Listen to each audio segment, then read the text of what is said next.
We all know the space, that sterile, slightly too quiet room where time seems to slow down, the waiting room. But why does this seemingly innocuous space often feel emotionally uncomfortable, stressful, and mentally draining? It is more than just a place of passage. The waiting room is a psychological crucible where human emotions and behavioral tendencies are amplified against a backdrop of clinical efficiency. Consider the environment. Rows of identical, often uncomfortable seating. The muted color palette. It's a design built for necessity, but fundamentally opposed to human comfort.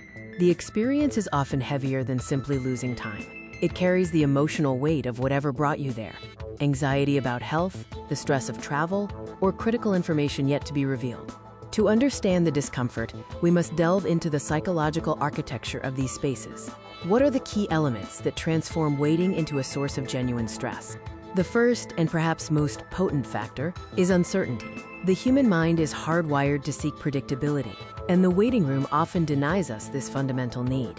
Watch the subtle, anxious gestures, the constant checking of the clock, the repeated glance at a phone screen that offers no new information. These are visible manifestations of internal stress. Psychologists confirm that the unknown is a prime stressor.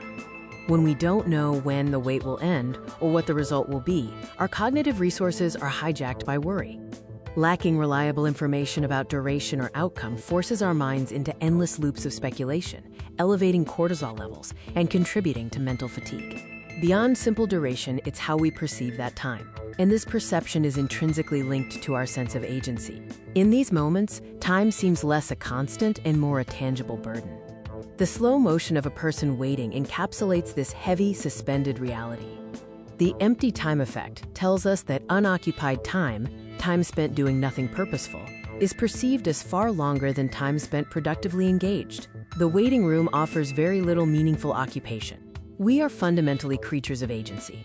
The waiting room strips this away. We are entirely passive, awaiting an external cue. This lack of control is deeply uncomfortable to the modern psyche. The environment itself is an emotional trigger. The ambiance, or lack thereof, can dramatically influence our internal state.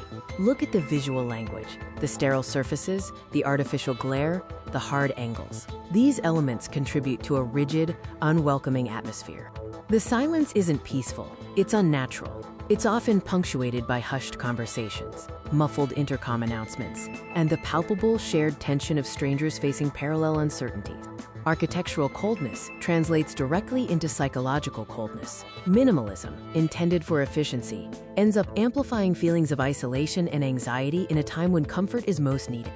The battle against the mental drain of the wait has led to technological interventions, attempting to mitigate the experience. The mind toggles relentlessly between high alert vigilance for their name and deep, profound boredom. This constant shifting is mentally exhausting, contributing to the feeling of being drained. Modern solutions shift the cue away from the physical room. Digital check-ins, text alerts, and virtual waiting rooms. We are still waiting, but the cognitive load is reduced by occupying time elsewhere. Behavioral psychology teaches us that managing the experience of waiting by providing entertainment, clear communication, or distraction is as crucial as speeding up the actual process. Ultimately, the answer lies not in eliminating the wait, but in designing for the human condition. A truly therapeutic or efficient space must acknowledge the anxiety and uncertainty, offering comfort and clarity, turning a stressful passage into a moment of calm.